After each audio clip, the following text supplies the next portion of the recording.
marche de Lamouka a eu lieu, mais elle a été violemment réprimée selon les informations venant du district de la Tchangou.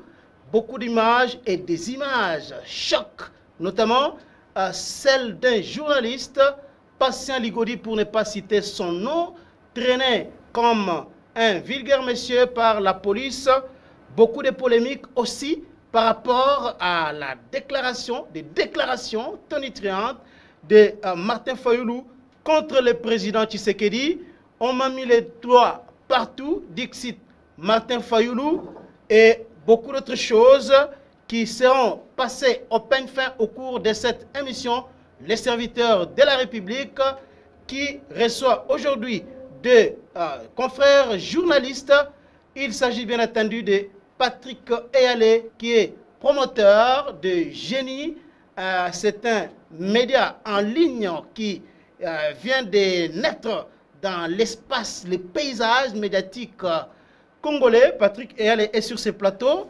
Il sera en face de Jean-Pierre Kayembe, lui aussi promoteur de 24H, qui est un site d'information en ligne, mais aussi promoteur d'une chaîne YouTube non à la balkanisation de la République démocratique du Congo. Je dis bonjour et bienvenue dans cette émission.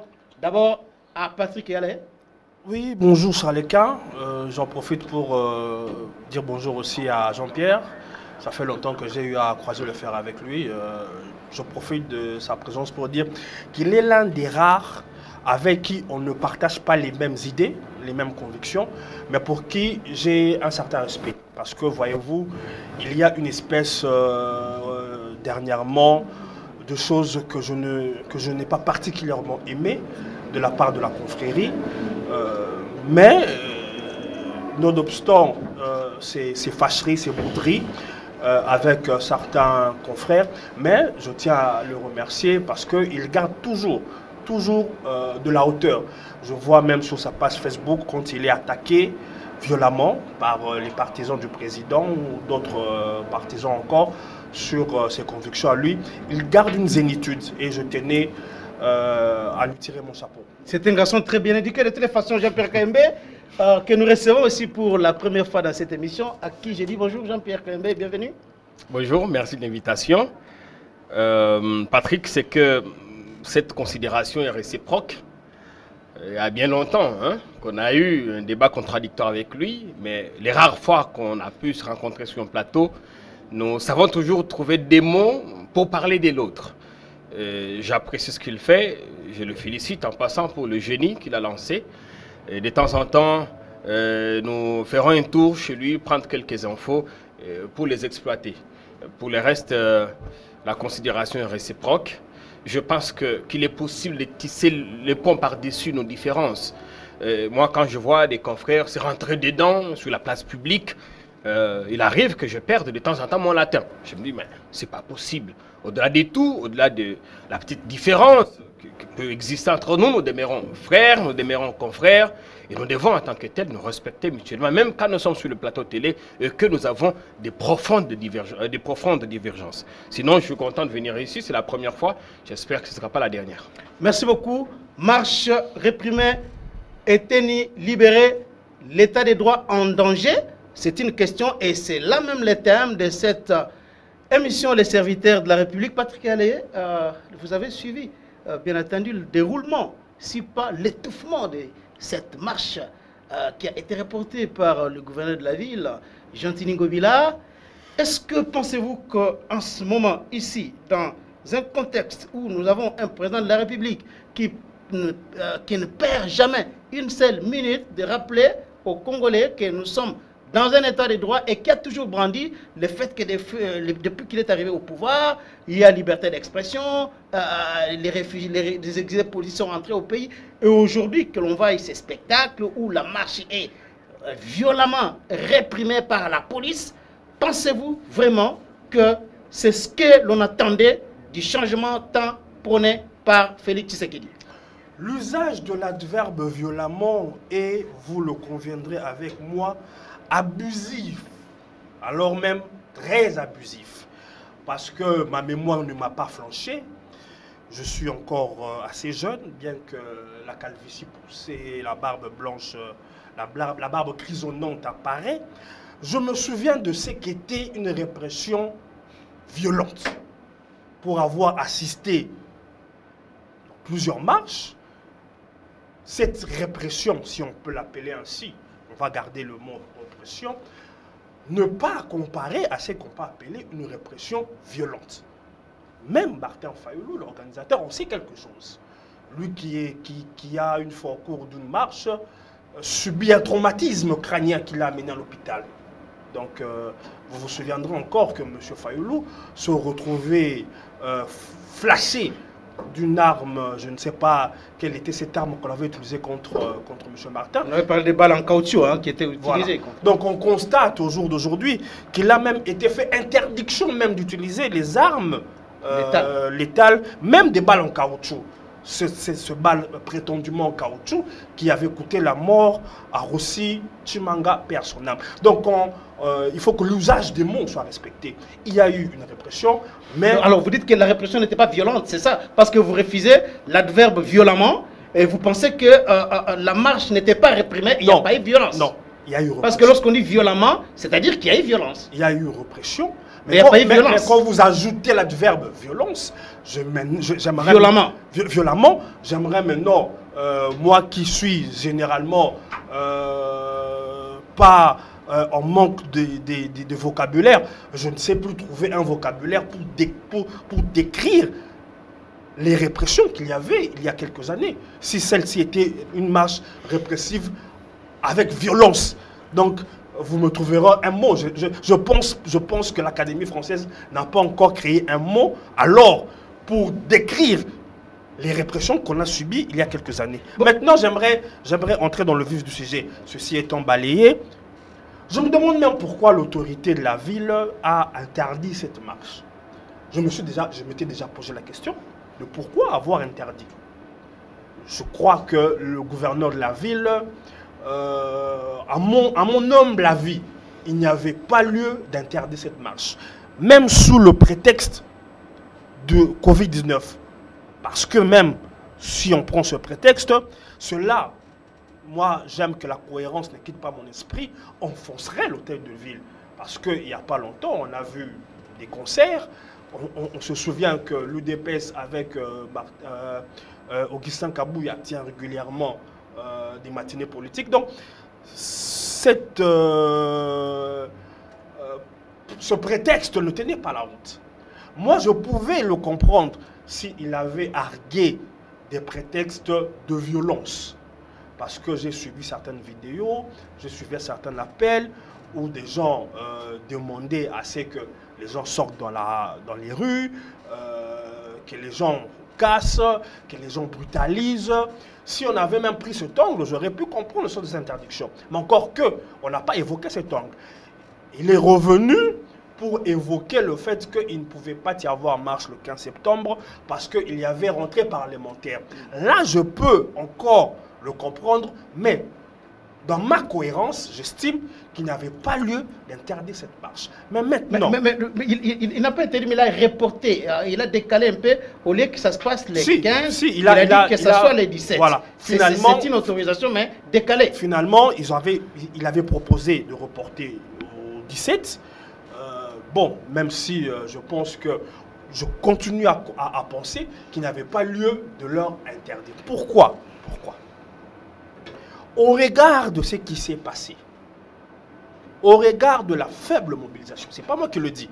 Il y a une vidéo où on voit l'un des communicateurs de Martin Fayulu dire à Martin Fayulu, président Tozamouké, président Tozamouké. La vidéo circule. Je me souviens quand il y avait interdiction de marche sous Kabila et qu'il y avait déploiement des forces de l'ordre. C'est ce qui a été le cas aujourd'hui. On va revenir là-dessus. Non, je veux citer.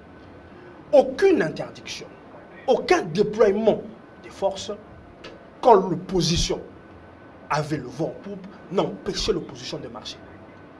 Plus d'une fois, il y a eu interdiction. Il y a eu déploiement même de l'armée combiné avec la police, avec la force de police, c'est pour les partis qui étaient cagoulés. Mais on voyait des gens de centre. D'accord, merci Voilà. beaucoup. Merci beaucoup, Patrick Allais. Jean-Pierre Kaimbe, est-ce que pensez-vous que ce qui s'est passé aujourd'hui, bien que Patrick Allais refuse l'adverbe violemment, mais on a vu quand même les images, il y a eu des déflagrations, des bombes lacrymogènes et autres. Est-ce qu'une marche comme celle-là, pas interdite mais reportée, faudra-t-il qu'elle se tienne absolument et que nous assistions finalement à ces scènes que d'aucuns ont condamnées? Je pense qu'au-delà de la répression sanglante, enfin violente de cette marche, il fallait que vous ajoutiez que c'était sanglant. Vous ne l'avez pas fait. Mais au début de l'émission, vous dites qu'on nous dit ou qu'on nous rabâche les oreilles qu'on nous a redonné la liberté d'expression. Je voudrais corriger qu'on avait la liberté avant l'avènement au pouvoir de l'UDPS. Souvenez-vous que c'est dans ces pays qu'il y a eu ceux qu'on a... ah non, attendez, non, ne mettez pas les mots dans les... Je ne suis pas robot communicant pour qu'on me mette les mots dans la bouche. Laissez-moi m'exprimer librement. C'est dans ces pays qu'il y a eu ceux que nous avions appelés des journalistes engagés, qui passaient tout leur temps à vilipender un président de la République à la télévision après avoir bu le soir. Ils ont été aussi arrêtés, emprisonnés. Dans cette vague, personne n'a été arrêté, ni inquiété. Dans cette vague, personne. Vous me donnerez le nom si vous en avez. Peter Tiani a été arrêté, Mike Moukeba, Daniel n'est pas arrêté pour ses opinions. Il est arrêté pour avoir menti, pour avoir diffamé un premier ministre. Pas le pouvoir, pas le président Kabila qu'ils insultaient tout le temps. Vous parlez des réfugiés politiques qui sont revenus. C'est bon, on salue le retour de Katumbi, c'est vrai. Mais à côté de Katumbi, vous avez Kikaï Bin Karoubi qui est en exil aujourd'hui. Et il n'est pas le seul. La liste est longue, je n'ai pas le temps de revenir sur ça. Vous pouvez citer même 3, 4, 5. Hein? C'est lui qui était gouverneur du Kassai. Ils sont nombreux qui sont allés en exil. Il y a même des sans-voix, de ceux qui ne sont pas politiquement engagés. Mais simplement parce que une ou deux fois, ils ont eu des opinions contraires à celles émises par le pouvoir. Ils ont été poussés à l'exil. On vous met dans les conditions de vous exiler.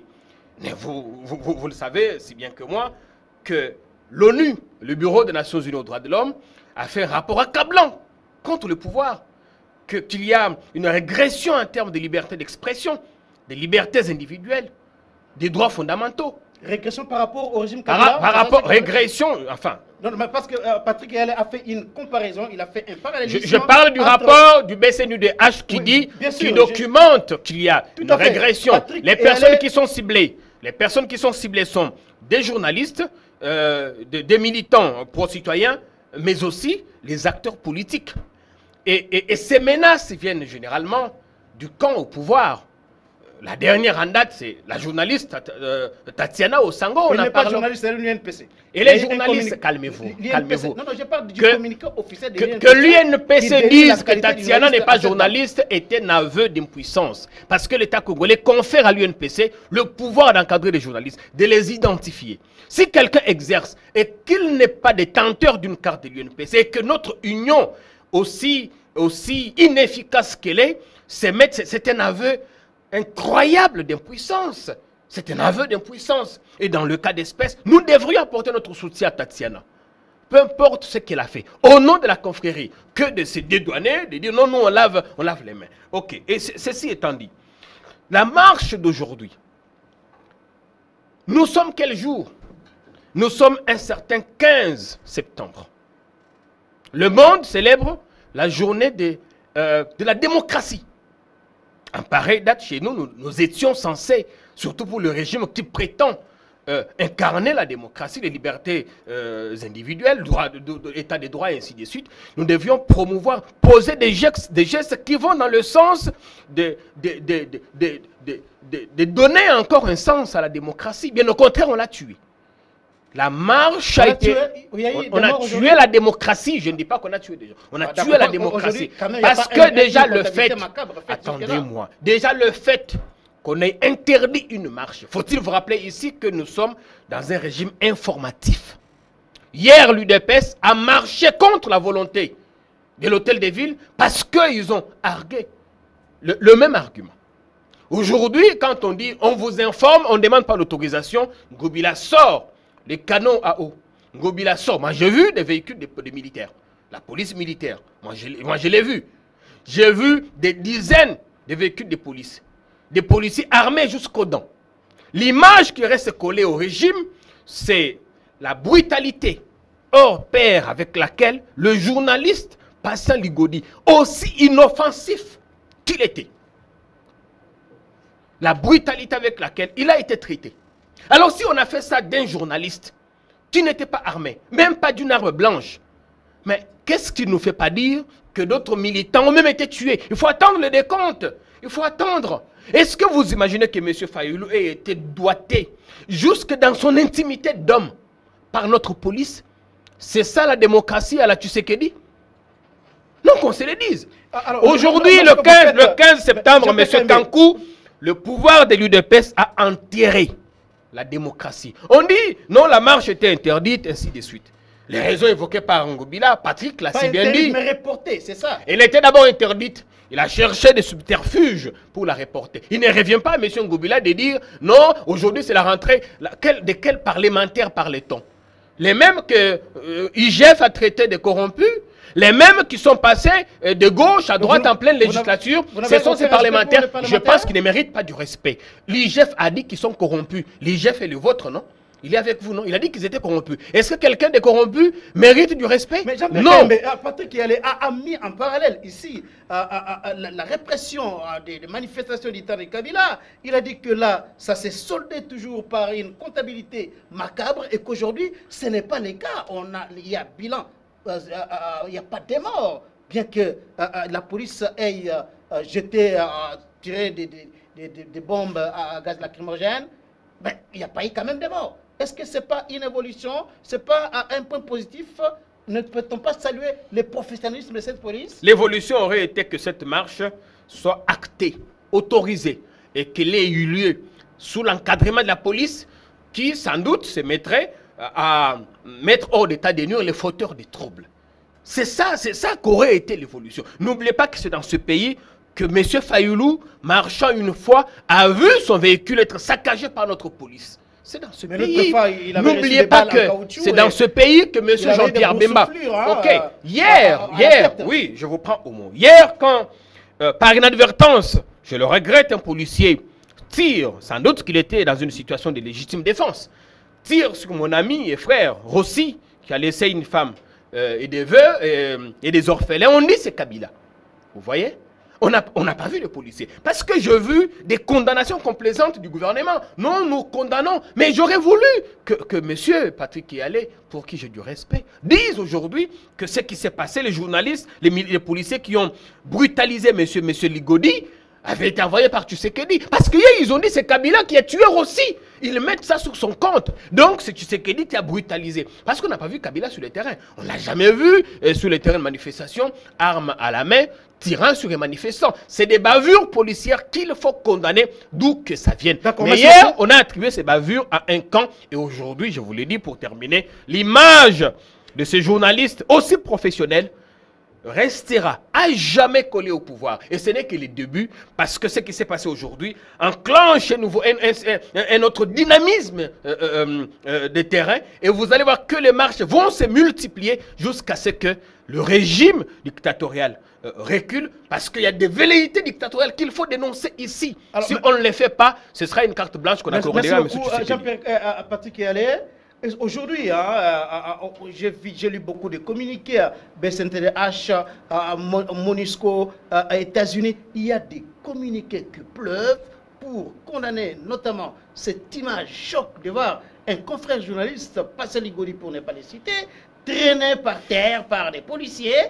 Et tous ces cas de violation des droits de l'homme sont documentés. Est-ce que vous comprenez un peu ce que Jean-Pierre Kayembe vient de dire ici, que nous sommes là en plein régime dictatorial de Félix Tshisekedi qui est en train d'envoyer ses policiers, les escadrons, s'il faut les appeler, de la répression ou de la mort, pour s'en prendre aux citoyens aussi inoffensifs comme Patient Ligodi. Merci. J'ai eu le sourire au coin, comme mon ami Kayembe était en train de balbutier, de barboter une kyrielle de contre-vérité, du coq à l'âne, que je vais prendre une par une, et balayées. Il a ajouté une contre-vérité en disant répression sanglante. Je le mets à défi de dire, de relever qui a été blessé. On a vu, on est aujourd'hui à l'ère de la nouvelle technologie. On a vu toutes les vidéos possibles. Mais M. Jean-Pierre Kayembe vient nous dire ici que la marche était sanglante. Une contre-vérité que je balaye. Une deuxième contre-vérité. Faisons le lien, le parallélisme entre ce régime et je ferai comme lui, quand il a dit « j'ai fait de vous », je le ferai comme lui, je dirais « défendant le régime qu'il connaît », ce n'est qu'un retour à l'ascenseur, parce qu'en parlant de l'IGF, il a dit « j'ai fait de vous », il a voulu, dans ce parallélisme, édulcorer, atténuer ce qu'a été la barbarie sous Kabila. En oubliant, les exemples ici, par exemple, les journalistes engagés, s'il vous plaît, Charles Lequin. Franck Ngiki a été assassiné avec sa femme. Nous autres ici, nous avons encore de la mémoire.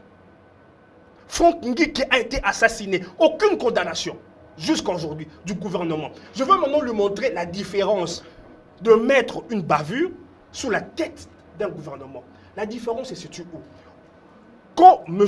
Ligodi, dont je condamne la brutalité, a été brutalisé, on a vu le ministre qui engage le gouvernement, le porte-parole, immédiatement prendre parole, condamner cela. Alors que dans le temps, quand il y avait des bavures, et la police, et celui qui représentait l'exécutif, généralement c'était le porte-parole, M. Mende, chargeait les manifestants, les traitant de voyous. Au jour d'aujourd'hui, on voit la différence. Mais ça s'arrête pas là. Les policiers qui ont brutalisé au moment où on parle, ils sont au Niouf. Le policier... Vous avez les communiqués, vous avez les images, vous avez la preuve de ce que vous allez... Le gouverneur de l'hôtel de ville a fait un communiqué de Kinshasa pour dire que les policiers qui ont brutalisé M. Ligodi ont été identifiés et à l'instant où on parle, ils sont arrêtés, ils seront entendus et jugés. Mais les cas sont les gens particuliers. Je prends un autre exemple. Vous avez le temps, vous avez la parole s'il vous plaît. Il y a eu récemment un rapport de GED qui a démontré, détaillé comment les journalistes, notamment à l'est de la RDC, sont menacés. Vous me coupez d'un bon élan. Vous ne m'entendrez pas dans ma bouche dire qu'au jour d'aujourd'hui, nous sommes dans un paradis et que tout va mieux dans le meilleur du monde. Jamais. Je ne fais pas de ce genre de discours. Mais par contre, je m'opposerai à toute tentative de discours qui va nous amener à nous faire croire que nous avons l'émotion de lui régresser. Et je veux lui montrer, lui démontrer que cette affirmation est tout sauf une demi-vérité. Je ne parle pas de vérité, je parle d'une demi-vérité. Il a essayé ici de dire que M. Tiani a été arrêté parce qu'il avait menti. Il avait été jugé où?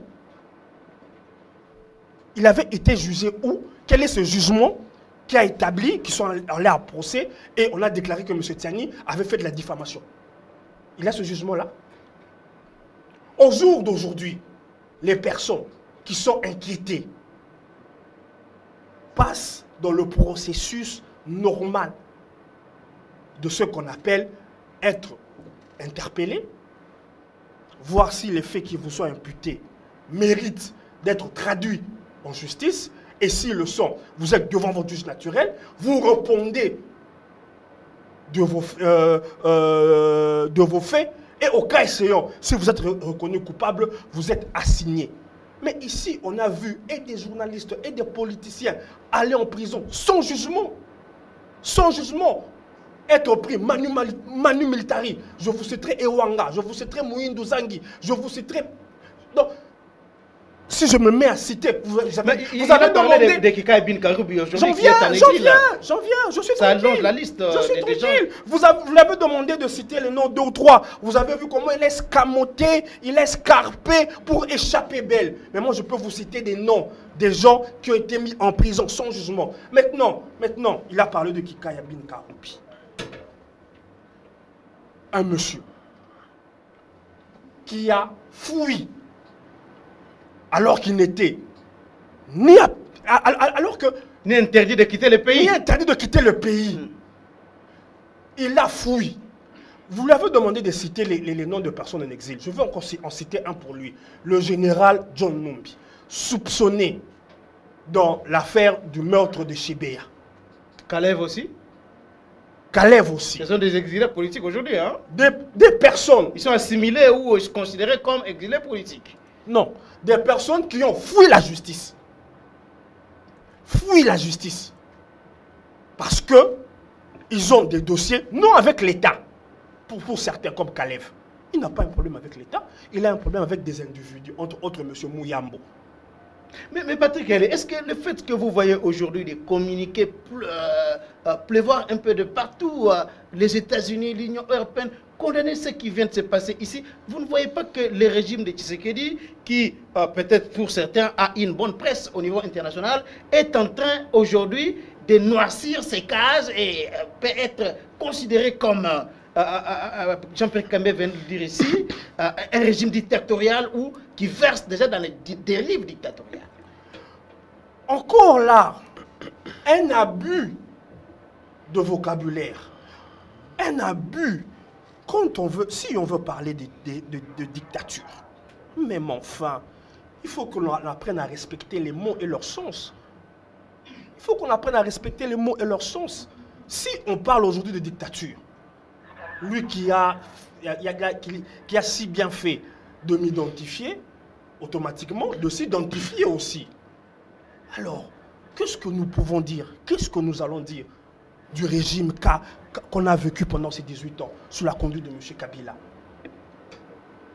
Vous voulez que je vous rappelle les massacres? Vous voulez vraiment qu'on vous rappelle les charniers de Maluku? Vous voulez qu'on vous rappelle Kamina Sampo? Vous voulez qu'on vous rappelle Boudou Diankongo? Vous parlez de dictature. Mais enfin, respectons les mots.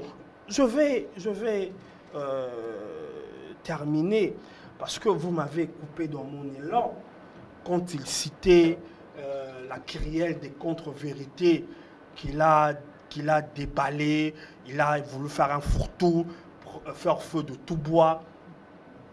Au jour d'aujourd'hui, il y a eu interdiction, il y a eu répression. Moi, je suis le premier à avoir dit que ça n'avait pas raison d'être. Mais la différence est que non seulement on n'a connu aucun blessé, aucune perte en vie humaine, la vie humaine étant sacrée. Il va de soi que les quelques bavures qu'on a observées soient condamnées. Merci beaucoup. Alors, Jean-Pierre Kayembe, est-ce que vous comprenez aussi, pouvez-vous comprendre les discours de Fayoulou qui a choqué certaines personnes lorsqu'il parle des dirigeants, il appelle la communauté internationale, la CPI à avoir un regard particulier sur la République démocratique du Congo, parlant de ceux qui sont au pouvoir, le président qui passe son temps à draguer des jeunes filles. Bon, je ne sais pas s'il parlait de la pédérastie, de la pédophilie. Est-ce que pensez-vous qu'un homme politique de la trempe de Fayoulou peut tenir de tels discours dans un contexte comme celui-ci?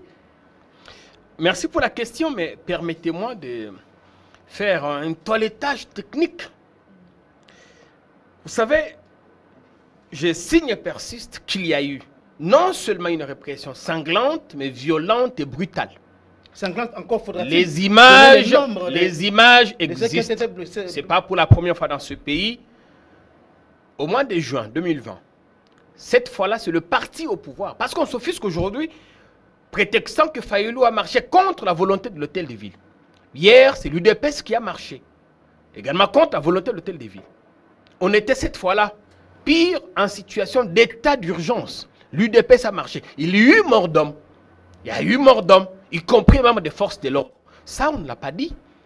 Un conseil des ministres s'est tenu. Il a été décidé que l'on poursuive les auteurs physiques, intellectuels et matériels de ces actes. Personne n'a été poursuivi. aucun début de procès. Quand vous allez voir tous les proches du président qui ont été arrêtés ou inquiétés par la justice, ils sont libérés illico presso au lendemain. Dieudonné Lobo, monsieur l'auteur de la milice de Kingabwa, ici à côté, tout récemment, c'était monsieur le ministre, l'ancien ministre de la Santé. Je ne fais pas un raccordement frauduleux parce que je sais que nous y reviendrons. C'est un élément qui montre que la justice, ou Tshisekedi, est partisane, partiane. Il évoque le cas, il dit non, il y a des gens qui ont été condamnés, qui ont été emprisonnés sans condamnation. Monsieur Patrick Yalé, n'ayez pas une mémoire courte. Mouindo Nzangi, si vous ne connaissez pas son histoire, je vous la raconte. Il est arrêté, interpellé à Goma. J'ai la liberté de commencer par Nzangi. Nzangi est interpellé à Goma, ramené à Kinshasa le même jour, jugé en flagrance à la Cour constitutionnelle. Je suis resté à la Cour jusqu'à 23 h. Quand le verdict tombe, il est condamné à 2 ans. Même chose pour Ewanga. Cette fois-là, condamné pour outrage au président de la République. Il a été assigné en résidence avant d'être condamné, puis envoyé en prison. Mais c'est dans ce pays que quelqu'un comme Jacques Ndala, Henri Magie et Tengo, le jeune artiste de Béni qui a chanté politicien escroc, juste pour avoir chanté, pour avoir rappelé aux politiciens qu'ils ont tenu des promesses qu'ils peinent à réaliser. Il a été emprisonné. Jacques Ndala est arrêté. Pourquoi? Papio Kito est arrêté. Mais le garçon, le proche de Kamere, le neveu de Kamere, sans parler de lui, il fait quoi en prison? Ça fait 1 année, Patrick qui est allé. A-t-il été présenté devant un juge? Sait-on de quoi on l'accuse aujourd'hui, de quoi on le reproche? Qu'est-ce qu'il fait là? Il est dans une détention provisoire. Détention provisoire. Oui. Mais quand Eteni, la force qu'on nous produit, Eteni va en prison, il fait 1 semaine, il est rétabli. On dit que sa fuite n'est pas à craindre. Est-ce que la fuite des caméras était à craindre quand on l'a assigné en prison pendant 2 mois, le temps de son procès? Il cite encore une fois, l'histoire de Kamwena Nsapou, le charnier des Maluku. Même les Enyélé aussi ont été massacrés, la liste est très longue. L'histoire, ce qui s'est passé à Maluku, on l'a dit plusieurs fois, c'était on a enterré des indigènes. Curieusement, on continue à les enterrer dans ces conditions. On continue à enterrer les indigènes dans ces conditions. L'affaire, vous aurez la parole. Notez, ne vous mettez pas à la place du présentateur, vous ne posez pas des questions, sauf si vous êtes devenu son co-présentateur. Avec des preuves, il y a eu des fausses communes où actuellement, où on a depuis que Tshisekedi est au pouvoir, ça se situe à quel endroit? Ce qui s'est passé à Maluku, ce qui s'est passé à Maluku, ce n'était pas des victimes d'une marche ou d'un camp politique quelconque. C'est des gens, comme tous les jours, nous avons des accidentés, de ceux qui meurent dans les hôpitaux, qui sont conduits dans des morgues. Et quand les morgues se retrouvent pleines, on n'avait pas de choix à ce moment, on les a enterrés. Je regrette les conditions. Mais juste après, on a continué à les enterrer d'ailleurs. Certains enterrements ont même été publics. Et les Bundu Diakongo? Les Bundu Diakongo, tout comme le cas de Kamwena Nsapou. Mais c'est comme les Bakatakatanga. Qu'est-ce que vous voulez ici qu'on soit là en train de défendre des individus qui ont cherché à troubler l'ordre public? Donc aujourd'hui, vous êtes prêts à défendre le Bakatakatanga quand ils font incursion à Lubumbashi? Les Kamwena Nsapou étaient un mouvement subversif qui a résisté plusieurs fois aux forces de l'ordre, qui en a tué même d'autres. Mais il fallait y mettre fin. Qu'est-ce que vous voulez? L'État, c'est aussi ça. Alors, vous parlez des Barnabé. Parce qu'il faut que j'apporte un recadrage, un toilettage, comme un ami le dit. Barnabé n'est fait l'objet d'aucun dossier judiciaire en ce moment. Si c'était le cas, Patrick aurait été le premier à le dire. Vous pensez qu'il n'a pas été jugé, condamné par... non, pas Barnabé Milingano. Barnabé victime de l'intolérance du pouvoir. C'est que Barnabé a dit, Kabouya l'a dit, Kabouya a dit qu'il va distribuer les armes. Sans doute qu'il a un dépôt d'armes. Mais ça, c'est très dangereux. Il faut qu'on cherche Kabouya qui nous dise où détiennent-ils ces armes. Mais il n'y avait pas pire, attentatoire au pouvoir que la ministre de Kingabwa juste à côté. Il a parlé de Peter Tchani ici. Vous étiez avec Tchibala, parmi les conseillers de Tchibala. Je pense que... On peut aujourd'hui penser que Peter Tchani ait été arrêté normalement. Je renouvelle ma confrérie à Peter, ma solidarité. Mais attention, journalistes que nous sommes, nous ne sommes pas justiciers. Nous ne sommes pas juges. Ne nous transformons pas. Monsieur Tchani, un grand ami, allègue dans son journal qu'il y a eu vol chez le Premier ministre, beaucoup d'autres choses. Attention, autant nous avons le droit d'informer, autant les personnes lésées, ça c'est démocratique aussi. Les personnes lésées ont le droit. La diffamation, c'est quoi? Faut-il que je vous rappelle la définition? C'est un fait vrai ou faux. Imputer méchamment à quelqu'un sur la place publique. Et celui-là a le droit. C'est ça la démocratie. C'est ça aussi l'état de droit. Je vais parler de Barnabé Kikaya. Il fait l'objet d'aucune poursuite judiciaire. Il est parti parce que harcelé.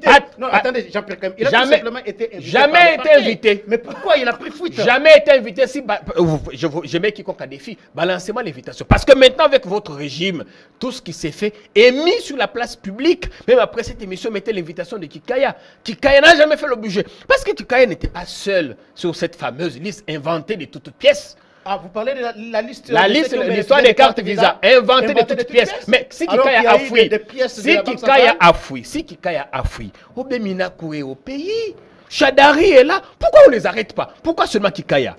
Kikaya est parti parce qu'il mettait les intérêts du régime en danger. Kikaya est un fin diplomate. Kikaya a fait plusieurs tribunes pour démontrer les échecs récurrents du régime sur le plan diplomatique. Je n'ai pas besoin de vous rappeler ici qu'on a été battu par le petit Gabon au Conseil de sécurité de l'ONU. On a été battu par la Namibie à la SADC. Je ne veux pas vous rappeler ici qu'on a eu un sommet, un fiasco de sommet, et le Botswana, excusez-moi. On a été battu par... Il y a eu des sommets qui ont raté, et ainsi de suite. C'est beaucoup d'autres choses. Donc, quand Kikaya a dit ça, cela a mis en colère le régime. Le régime de Tshisekedi ne supporte pas la contradiction. Ça, l'ONU l'a dit. L'ONU l'a dit. Par rapport aux propos tenus par Martin Fayoulou, est-ce que comprenez-vous quand même qu'un homme de la trempe de Fayoulou puisse faire des déclarations comme quoi le président qui est en fonction aujourd'hui, il passe son temps à voyager, à draguer des jeunes filles? Est-ce que même on apprend beaucoup de choses, notamment sur le Kabila, comme quoi il aurait fait des enfants avec telle X ou Y femme, ainsi de suite. Mais jamais un opposant n'a pu épingler cela dans des déclarations tonitruantes telles que faites aujourd'hui par Martin Fayoulou. Je pense que je préfère tout dire sauf parler de l'intimité des gens. Le président Tshisekedi, au-delà du fait qu'il est président, il a son intimité qui mérite d'être préservée. C'est comme ça que moi j'ai beau être en contradiction avec son action publique, mais pas envers lui-même, son épouse ni sa famille, que j'épargne dans tous mes débats. Ne me poussez pas à épiloguer sur ce qui s'est passé, sur ce qui se raconte. Si Fayoulou a dit ça, c'est ce qu'il ne devrait pas dire. C'est un lapsus. Ou s'il l'a dit en connaissance des causes, il a peut-être des informations que moi je ne dispose pas. Ne me poussez pas à ce que je me mette là à parler de la vie privée du président. Il peut se taper 1000 femmes, c'est sa liberté. Et si on disait, nous tous ici, qui est irréprochable? Fayoulou est-il irréprochable lui-même? Non, ça c'est, on n'est pas venu vraiment pour. Il faut qu'on parle république. Fayoulou, son discours sur la vérité des urnes est dépassé. Et moi-même, je rappelais que je ne voyais pas la nécessité de cette marche. D'accord. Parce que j'aurais aimé que le marche, par exemple, pour l'escroquerie des rames, où on nous coupe 117 unités chaque mois. L'opposition n'a jamais cherché à marcher. C'est une escroquerie, le pouvoir nous escroque. Les escroquent même les pauvres Congolais qui sont à Kanyaruchinya, qui sont chez moi à la Bandemba, pour donner l'Internet gratuit aux étudiants. Merci beaucoup. Pourtant, le pouvoir est à mesure de dépenser jusqu'à 30 millions pour donner des jeeps à des députés. Merci beaucoup Jean-Pierre Kembe, Patrick Yalé. Est-ce que comprenez-vous quand même que comprenez-vous les déclarations faites par Fayoulou aujourd'hui qui, je n'aimerais pas encore répéter ce que je viens de dire ici. Est-ce que Fayoulou était-il en droit de faire de telles déclarations? Je vais répondre, mais permettez-moi de désintoxiquer la marmaille de ce que j'ai entendu ici. On nous vante ici M. Kikaya comme étant un brillant diplomate.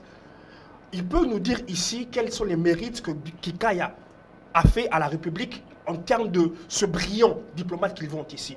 On a été incapable de présenter un candidat pour nous représenter à la francophonie, pour prendre la francophonie. Alors que le petit Rwanda, qui est un pays anglophone, a présenté un candidat. On était incapable de présenter un candidat, de compétir. Voyez-vous où M. Kikaya, brillant diplomate, a montré ses mérites? On nous vante ici quelqu'un qui serait brillant diplomate, alors que nous n'avions même pas de représentants dans certains organismes, comme la BAD, où on a envoyé M. Batongoul. Si ce n'est pas de la mauvaise foi, si ce n'est pas encenser quelqu'un pour le plaisir d'encenser, qu'est-ce que vous appelez? Mais il dit qu'il était victime d'harcèlement. J'en viens. Donc, son côté brillant diplomate il ne l'est que dans la tête de ceux qui sont dans la cabidolâtrie. Ça, c'est de un. De deux, monsieur a porté plainte. On l'a vu fièrement, bonnement, bon au torse, aller porter plainte contre monsieur Israël Mutombo. La justice l'a appelé. Et lui-même l'a dit dans sa tribune, la dernière tribune qu'il a fait depuis le bateau où, bon, je voulais me perdre en conjecture en étant indélicat, je me réserve. Depuis le bateau où on l'a vu allongé, entouré d'une certaine bière alcoolisée. Il a fait une tribune où il a dénoncé le fait que la justice l'avait appelé. L'avait invité, oui. Invité. C'est pas moi, c'est lui qui le dit. Nous enlevons le dossier. Mais Jean-Pierre Kaimbe dit qu'il n'a jamais été invité par la justice. Mais la tribune est là. Nous enlevons le dossier. Chez vous, tout est public. Montrez-moi l'invitation si vous en avez. Ceux qui nous suivent apprécieront. Ils ont lu. Nous avons enlevé ça.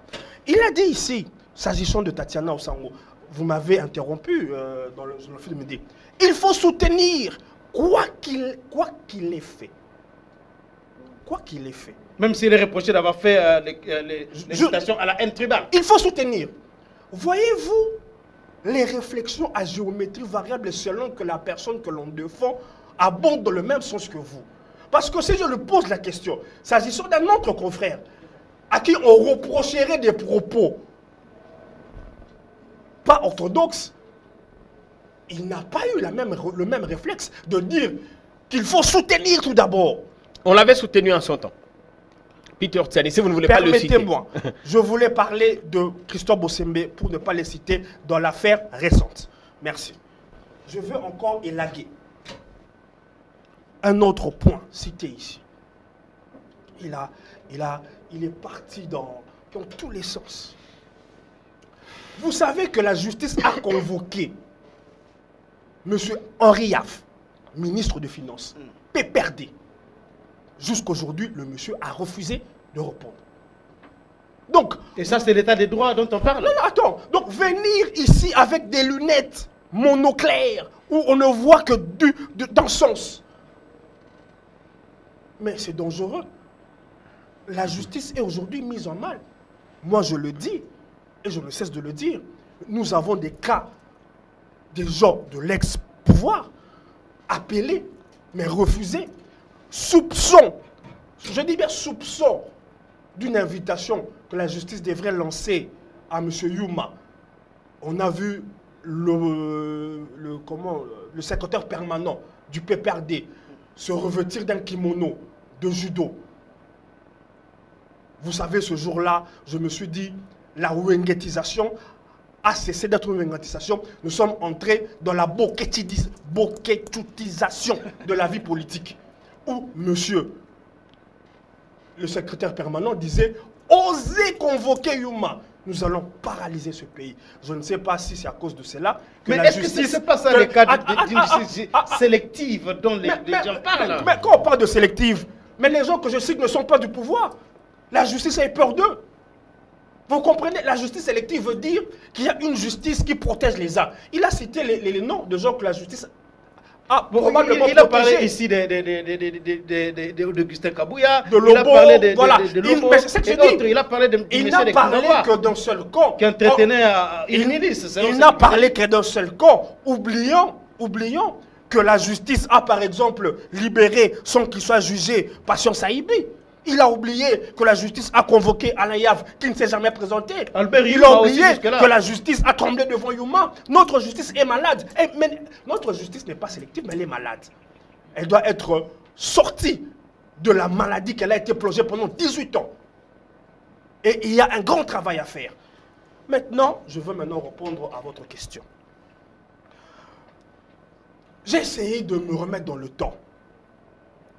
De me poser la question si Étienne Tshisekedi, Wamulumba, perd son âme, dans ses joutes avec Mobutu, il pouvait traiter le maréchal Mobutu de libidineux.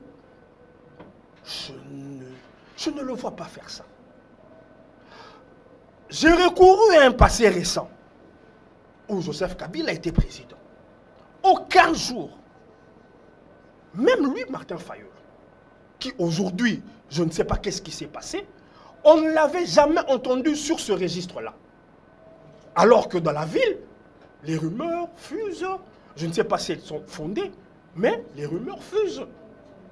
Sur l'ancien président, comme Jean-Pierre, je n'aimerais pas abonder sur cette question. Je trouve que c'est une question assez délicate.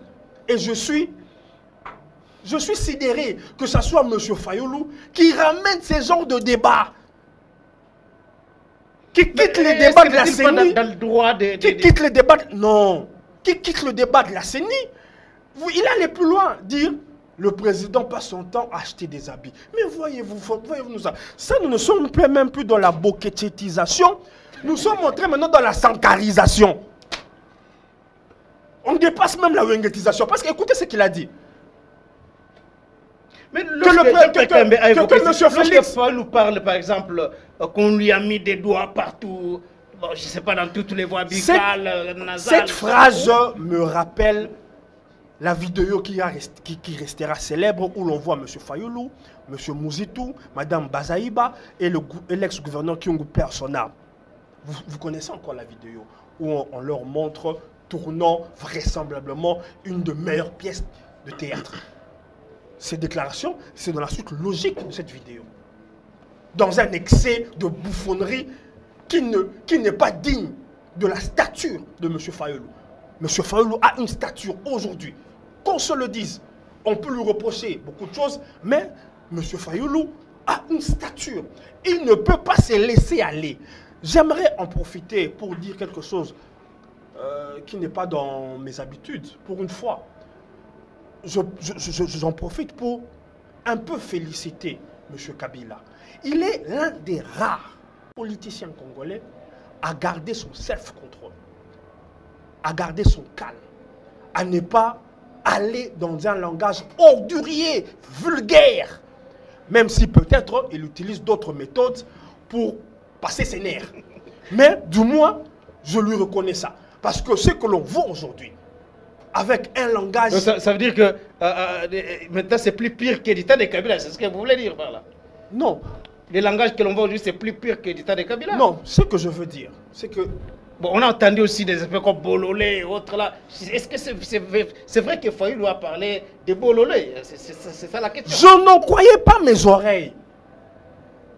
Et je ne voulais pas croire à ce que je lisais.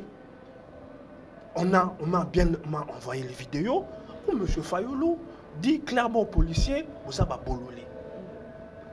Ceci, je ne veux pas revenir pour encore jeter de fleurs à merci Kabila. beaucoup. C'est Jean-Pierre Kaïmbe qui sera content. Merci beaucoup, mais ceci montre exactement quoi? Qu'on a beau jouer à l'apparence, on a beau se draper d'une stature, se donner un strapotin, mais souvent on est rattrapé par ce que l'on est. Merci beaucoup. Merci beaucoup. Merci beaucoup, Patrick. Jean-Pierre Kaïmbe. Alors, c'est la dernière question que nous allons aborder. Nous sommes presque à la fin de l'émission. Etienne Longondo libéré. Pensez-vous que si les juges trouvent que Etienne est innocent, il n'y a pas de faits répréhensibles à mettre à sa charge, faudra-t-il absolument qu'il soit condamné pour faire plaisir à une certaine opinion qui voulait coûte que coûte les voir au Nouf? Notre justice est malade, Patrick l'a si bien dit. Le président de lui-même a reconnu qu'elle était suffisamment corrompue. Mais c'est qu'on nous dit parce qu'elle est rendue maintenant à la taille, à la tête du client. Selon qu'on a des sous, selon qu'on est pauvre, selon qu'on est proche.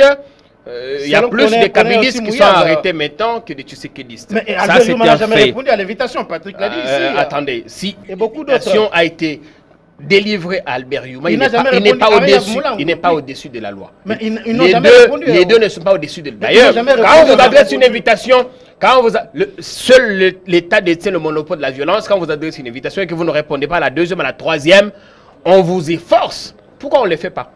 Pourquoi on ne le fait pas? Ça, c'est un fait. Aujourd'hui, on dit non, on est choqué outre mesure parce que Fayulu a dit ce qu'il a dit doit être condamné. Mais ça commence avec Banyangalakata, non? Banyangalakata wana. Qui a dit ça? Fayulu, ça se comprendrait encore, il est opposant. Le président Tshisekedi a traité ses concitoyens de Banyangalakata à l'étranger.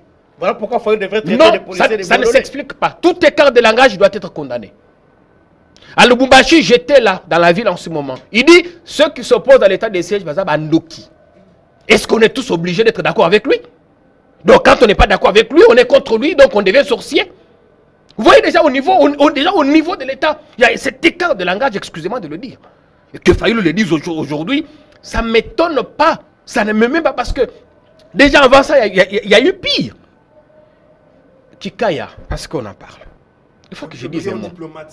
Oui, parce que alors qu'on a vu Tshisekedi, aussitôt élu, devient... Attendez, Félix Tshisekedi, on va en parler. Ça démontre le mérite de M. Kikaya comme un diplomate qui n'a pas pu obtenir la levée des sanctions. L'Occident était dans une logique. L'Occident n'avait jamais pardonné à Kabila d'avoir dealé avec la Chine, de s'être tourné vers le BRICS. C'est ça, l'Occident n'avait jamais pardonné à Kabila, c'était ça. Vous comprenez? Aujourd'hui, les mêmes ont commencé à se lever des armes, on ne voyait pas. Ils commencent à monter leurs médias, leurs ONG, tout ça, ils font des rapports contre Tshisekedi. Ça va venir, ne vous inquiétez pas. Mais quand Félix Tshisekedi arrive, et qu'aussitôt il devient numéro 2, non, deuxième vice-président de l'Union africaine, quel mérite avait-il fait pour mériter ça? Mais c'est un travail qui avait été fait en amont. Un travail fait par l'équipe Kabila. Il devient deuxième vice-président, premier vice-président. Jusqu'aujourd'hui, il est jusqu'à assumer les fonctions de président de l'Union africaine. Mais ce n'est pas par son propre mérite. C'est un travail diplomatique qui avait été fait avant, monsieur Yalé, il faut le reconnaître. Même chose pour la SADC. Le seul poste que vous avez, voulu avoir à la SADC, sans stratégie, vous avez échoué. Mais quand on trouve qu'au niveau de la francophonie, nous n'étions pas en bon terme avec la France, avec ceci ou cela, on refuse de se porter candidat, sachant que nous risquons d'échouer. Parce que vous avez mis quelqu'un comme candidat à la SADC. Quel a été le résultat? Aujourd'hui, on a dépensé 250 millions de dollars. 250 millions de dollars dans les voyages. Ça a rapporté quoi? Voulez-vous me donner un seul investisseur qui est venu ici investir parce qu'il a écouté, il a été séduit par le discours du président? Aucun. Les rares investisseurs que nous voyons, c'est Samuel Eto'o qui vient ici, ou encore Jean-Claude Van Damme. Ce sont ces investisseurs. Combien d'emplois avez-vous donné aux Congolais? Vous n'avez plus que quelques années. Vous voyez? Donc on n'entre pas dans ça. Maintenant, vous avez posé la question, je ne parle pas de Bossembe, il a eu un écart de langage, comme je l'avais appelé pour lui dire, mon ami, ce que tu as fait est mauvais. Mais sur le plan, sur la place publique, mais sur Osango, je te soutiens. Tu as dit qu'il faut soutenir... J'ai soutenu Bossembe.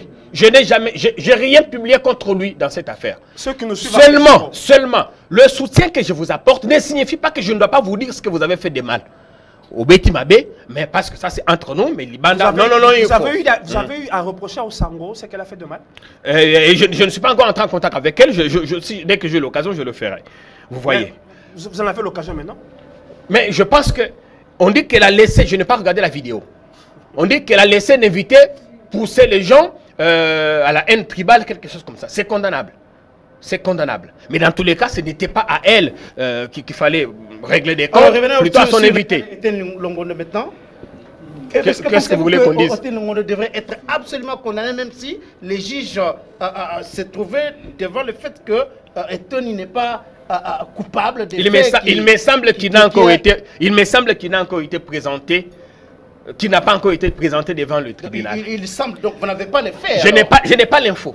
Il n'a pas encore été présenté devant le tribunal. Mais en ce moment... Sur ces plateaux, vous venez de condamner. Attendez. C'est le parquet. C'est le parquet qui l'a envoyé en prison. Et c'est le parquet qui a ordonné sa liberté provisoire. On suppose qu'en l'arrêtant, le parquet avait suffisamment d'éléments. On suppose qu'en l'arrêtant, le parquet, en l'envoyant hélico-presso en prison, le parquet savait que sa fuite était à craindre.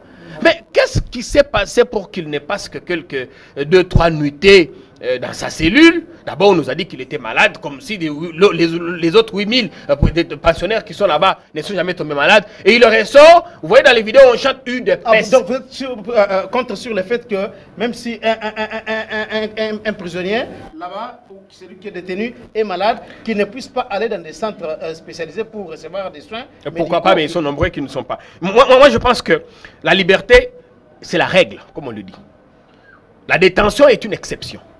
Mais pour avoir le même procureur qui a déféré M. Longondo à Makala, je suppose qu'il avait suffisamment d'éléments pour le garder là-bas. Et des raisons. Et que ce soit le même qui s'est rebuffe pour le remettre en liberté, ça signifie qu'ici on a eu affaire à une farce, tellement l'opinion était montée, tellement il s'est passé des choses de bourdes en Allemagne. Alors il fallait trouver quelque chose pour faire diversion. Bon, moi, et puis on va voir en tout cas. Des bourdes en Allemagne, vous voulez dire quoi par là? Il s'est passé beaucoup de choses. Ce n'est pas le sujet du jour. Non, mais appelez-moi une autre fois. Nous en parlerons. Nous parlerons de ce qui s'est passé. Vous ne voulez pas éclairer les Congolais? Nous en parlerons. Non, laissez-moi continuer dans ce que je disais. Bon, Kyo Kenena Namakala, Fanda, et puis, parce que ce régime est spécialisé dans les Kadiosha. Vous voyez, ce régime est spécialisé dans les Kadiosha, la dérision, ou, comment ça s'appelle, le mot ne me vient pas. Donc, ce qui s'est passé avec Eteni, c'est clair que il y a eu des coups de fil. C'est clair qu'il a bénéficié des amitiés du camp. Tout comme avant lui, personne d'autre du régime n'a été arrêté. Mais ce n'est pas pour autant qu'il ne détournait pas. L'Église catholique a été le premier à sonner l'alerte que le régime s'était enrichi illicitement et très rapidement. Merci beaucoup, Jean-Pierre Kaembe. Merci beaucoup, Jean-Pierre Kaembe. Patrick Yalé, est-ce que comprenez-vous le fait qu'Eteni soit aujourd'hui mis en liberté alors qu'il y a quand même des faits graves qui pesaient contre lui? Est-ce que cela ne discrédite pas cette justice sur laquelle les gens peuvent aujourd'hui compter pour redorer les blasons de ces pays éternels depuis longtemps? J'aime l'indignation dont fait montre mon ami Jean-Pierre quand il se plaint de voir que les détourneurs proches du régime actuel ne vont pas en prison. Mais j'aimerais rappeler à Jean-Pierre que pendant 18 ans de Kabila, je n'ai pas souvenance d'avoir vu un politicien détourneur avoir été inquiété même pendant une demi-journée. Le ministre de l'Agriculture, il est maintenant proche de Bahati, il est à la FDC, il a fait 2 ans de prison. Je vous remets à jour. Merci. Il était imputé de quel fait? Détournement. Détournement. Il a été jugé où? Ici même. Le jugement ici? Oui. Vous voyez que M. Jean-Pierre a la manie de nous sortir des artifices de sa poche qui tire de je ne sais où. Non, mettez-vous à jour, mettez-vous à jour. Attendez. Il a par exemple sorti ici, Monsieur le Président est sorti, il a dépensé 250 millions de dollars, des ramassis des réseaux sociaux que Monsieur Jean-Pierre, qui pourtant un chevalier de la plume, amène sur un plateau. J'ai lu l'ODEP. L'ODEP, l'Office de la Défense. Si vous avez lu l'ODEP, vous avez sûrement relu que l'ODEP a démenti. Vous avez sûrement lu que l'ODEP a démenti cette prétendue information qu'on a un moment à coller à RFI d'ailleurs. Et l'ODEP a dit, même si ce montant semble vrai. Non, mais l'ODEP a de toutes les façons démenti. Mais il n'a pas commenté les Banyangalakata. Il n'a pas commenté les Banyangalakata et les bandofiers. Nous sommes malheureusement à la fin de l'émission. Vous pompez mes minutes. Alors, vous chutez par là parce que nous sommes à la fin de l'émission. Je veux maintenant parler d'Eteni Longondo. Moi, j'estime, et je l'ai dit, que la liberté provisoire accordée à Eteni Longondo, moi, ça me met mal à l'aise. On dit même qu'il a été acquitté, tout simplement. Ce n'est même pas une liberté provisoire, mais c'est une liberté, bien que il a été mis en prison de manière provisoire, parce qu'il a été mappé, c'est-à-dire mandat d'arrêt provisoire. Il y a une nuance. Je ne sais pas qu'est-ce qui avait concouru à ce qu'il soit mappé, mais j'aurais aimé qu'il ne bénéficie pas de liberté provisoire. Pourquoi? Parce qu'en son temps, d'autres prisonniers politiques ont sollicité les libertés provisoires et ils n'ont jamais eu. Merci beaucoup. Nous sommes à la fin de l'émission. Je suis quelqu'un qui est merci beaucoup. Nous sommes à la fin de l'émission. Sur certains sujets, par surtout. Jean-Pierre Kaembe, vous avez 30 secondes, s'il vous plaît, pour votre mot de la fin. On est à la fin de l'émission. Nous attendons les élections. Nous pensons que le peuple en a marre. Le peuple avait tellement de l'espoir dans Félix Tshisekedi et qu'il est déçu aujourd'hui. Merci beaucoup. Et moi, on attend que 2023 arrive, qu'on aille aux urnes et que si possible, qu'on renouvelle la classe politique. Je suis étonné de voir des gens à qui on a confié le pays pendant 18 ans. 18 ans, on parle de 18 ans, qui n'ont eu de mérite que de se milliardariser. Aujourd'hui, vouloir donner des leçons. Merci. Merci beaucoup. Merci à vous tous qui avez suivi cette émission.